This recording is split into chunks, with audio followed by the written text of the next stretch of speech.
It's a low draining tide today. And the sand dollars are popping out at low tide. Oop. Now there's a dead one, and there's a live one. Pull out. There's a nice one.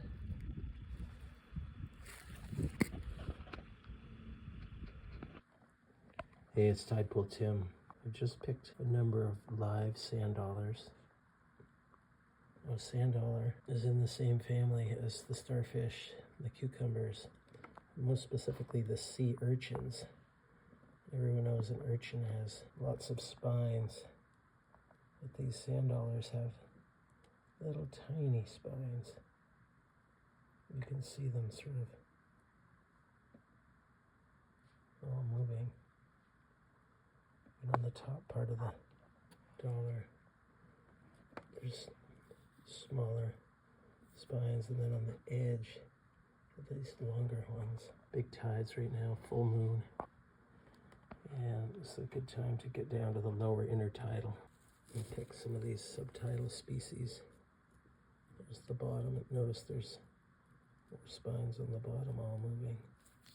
See those channels? The sand dollar actually uses its spine to push food in these channels and into that little hole there in the middle, which is where its mouth is. Which if you've ever seen a sea urchin, they have that same sort of setup. The mouth on the bottom.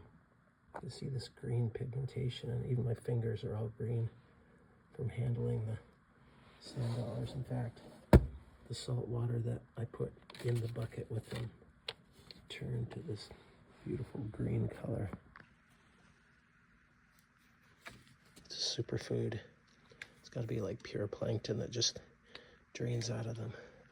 You can see they have little green spots on their bottom. I'm not exactly sure what that is, but maybe that's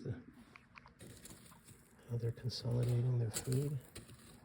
I'm not sure. Anyway, pretty neat to see live sand dollars and all their millions of little spines jiving around. Okay, thanks. That's it for this little lesson. Tidepool Tim. Thanks for watching. Make sure you share my stuff, follow, like, all that good stuff. Man, my hands are green. Bye-bye.